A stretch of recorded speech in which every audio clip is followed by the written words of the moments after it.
Megalodon Media News. We give you all the news nobody is talking about. Enki and Enlil are two important deities in Mesopotamian mythology, particularly in the religious beliefs of the Sumerians, Akkadians, Babylonians, and Assyrians. They were central figures in their pantheon of gods, and played significant roles in the creation and governance of the world. Introducing the story of two brothers, join Megalodon Media as we explore the gods of the havens. Make sure you like and subscribe because shit get deep with our docs. Who are Enki and Enlil? Enki and Enlil are two ancient Mesopotamian gods. The two brothers had complex relationships with each other and with the rest of the pantheon. They were sometimes in conflict, and their interactions reflected different aspects of divine authority and power. Despite their differences, both deities were essential to the functioning of the cosmos, as understood by the ancient Mesopotamians. Enki, later known as Ea by the Akkadians and Babylonians, was the Sumerian deity of wisdom, intelligence, tricks and magic, fresh water, healing, creation, and fertility. Originally, he was worshipped as the patron god of Eridu, which the Sumerians considered to be the first city created when the world began. According to myth, Enki gave birth to the Tigris and Euphrates rivers from the streams of water flowing off his body. Enki's waters are considered life-giving, and his symbols are the goat and the fish, both of which symbolize fertility. The origins of Enki. The origins of Enki can be found in the Babylonian epic of creation, Enuma Elish. As per this epic, Enki was the son of Tiamat and Apsu, even though Sumerian myth names him the son of An, the sky god, and the goddess Namu, the ancient mother goddess. Apsu and Tiamat gave birth to all the younger gods, but their constant noise disturbed Apsu's peace, and he made up his mind to kill them. The story goes that Tiamat warns Enki of this, and Enki realizes that the only way to prevent this catastrophe is to end Apsu. Finally, he sends his father into a deep sleep and murders him. This act horrifies Tiamat, who raises an army of demons alongside her lover Kingu to defeat the younger gods. The younger gods are driven back and lose one battle after another to the older gods until Enki's son Marduk defeats Kingu in single combat and kills Tiamat. Her body is then used to create the earth and her tears the rivers. According to myth, Enki is a co-conspirator in this, and thus comes to be known as a co-creator of life and the world. The meaning of his name. The Sumerian En translates roughly into Lord, and Ki means earth. Thus, the commonly accepted meaning of his name is Lord of the Earth.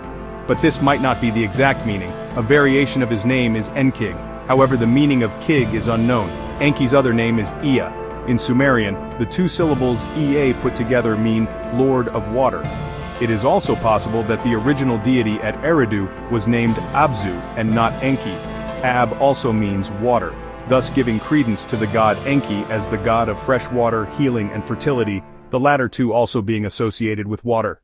The Sumerians believed that Eridu was the first city created by the gods.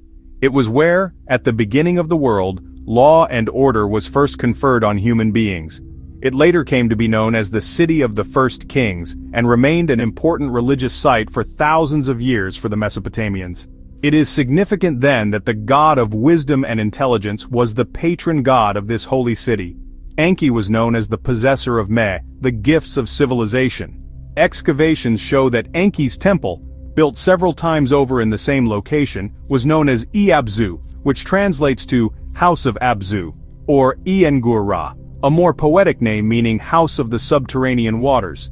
The temple was believed to have a pool of fresh water at its entrance, and carp bones suggest the existence of fish in the pool. This was a design that all Sumerian temples followed henceforth, showing Eridu's place as a leader of Sumerian civilization. Enki is depicted on several Mesopotamian seals with two rivers, the Tigris and Euphrates rivers, flowing over his shoulders. He is shown wearing a long skirt and robes and a horned cap, the mark of divinity. He has a long beard, and an eagle is shown to be flying down to sit on his outstretched arm. Enki stands with one foot elevated, climbing the mountain of sunrise.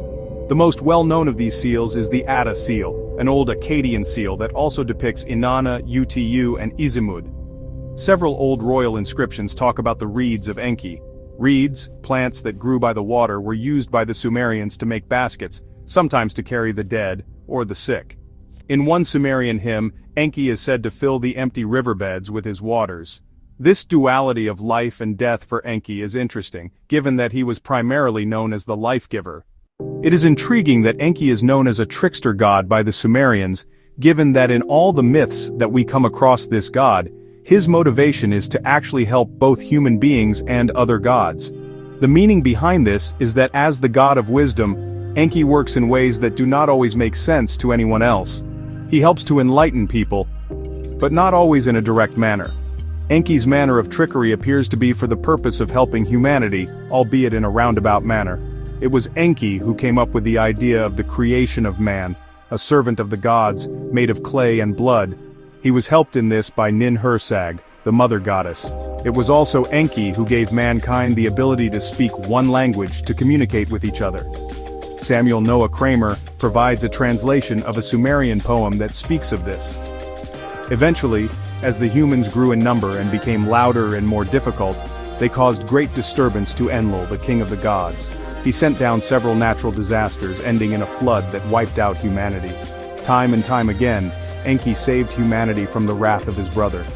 Finally, Enki instructed the hero Atrahasis to build a ship to save life on Earth. In this Babylonian flood myth, Atrahasis survived a 7-day deluge and performed sacrifices to appease Enlil and the other gods after the flood.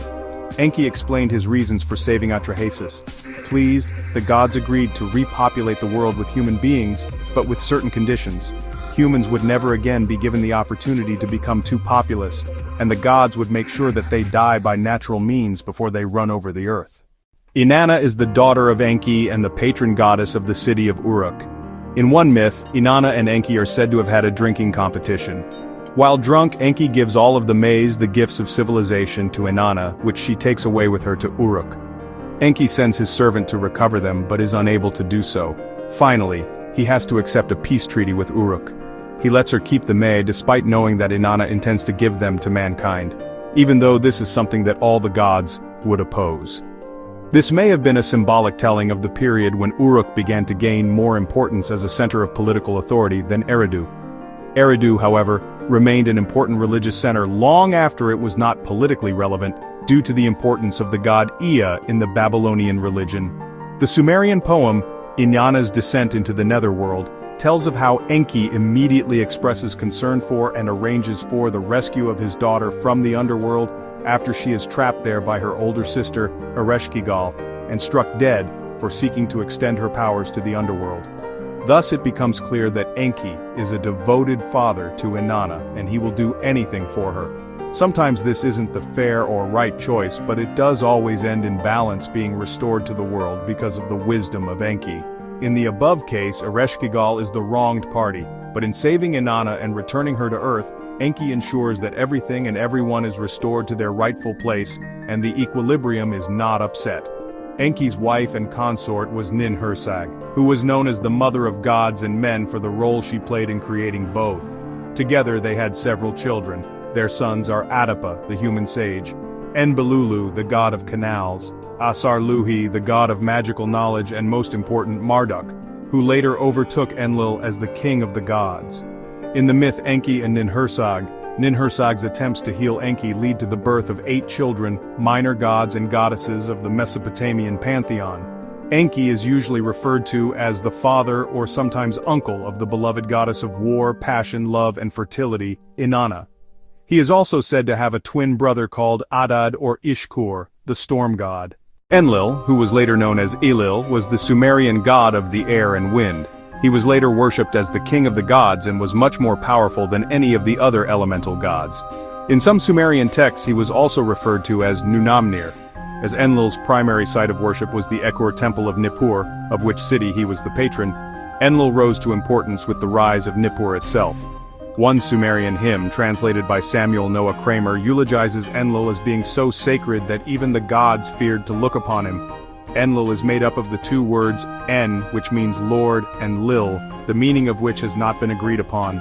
Some interpret it as winds as a phenomenon of the weather. Thus, Enlil is known as the Lord of Air, or more literally, Lord Wind. But some historians think that Lil may be the representation of a spirit that is felt in the movement of the air. Thus, Enlil is the representation of Lil, and not the cause of Lil.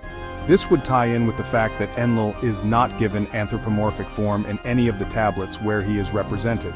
In fact, there is some speculation that Enlil's name is not fully Sumerian at all but may be a partial loanword from a Semitic language instead. The center of Enlil's worship in ancient Sumer was the city of Nippur and the temple of Ekur within, although he was also worshipped in Babylon and other cities. In ancient Sumerian, the name means the mountain house. The people believed that Enlil himself had built Ekur, and that it was the medium of communication between heaven and earth. Thus, Enlil was the only god with direct access to An, who ruled over heaven and the universe at large. The Sumerians believed that serving the gods was the most important purpose in the life of man. There were priests at the temples to offer food and other human essentials to the gods. They would even change the clothes on the god's statue. The food would be laid out as a feast before Enlil every day, and the priests would partake of it after the ritual was completed. Enlil first grew in prominence when the influence of An began to wear away. This was in the 24th century BC. He fell from prominence after Sumer was conquered by the Babylonian king Hammurabi, even though the Babylonians did worship him under the name Enlil. Later, from 1300 BC onwards, Enlil was absorbed into the Assyrian pantheon, and Nippur briefly became important once again. When the Neo-Assyrian Empire collapsed, the temples and statues of Enlil were all destroyed.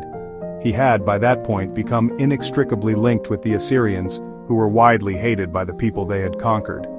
It is important to note that despite being the supreme lord for hundreds of years, there is no proper image available to us of Enlil in Mesopotamian iconography. He was never depicted in human form, being represented instead as simply a horned cap of 7 pairs of ox horns, one on top of the other. Horned crowns were a symbol of godhood, and various gods were depicted as wearing them. This tradition continued for centuries, even till the time of the Persian conquest and the years after that. Enlil was also linked to the number 50 in the Sumerian numerological system. They believed that different numbers had different religious and ritual importance, and 50 was a number that was sacred to Enlil. In one Babylonian story, Enlil is the supreme god who holds the tablets of destiny. These are holy objects that gave legitimacy to his rule and are stolen by Anzu, a giant monstrous bird who envies Enlil's power and position, while Enlil is taking a bath.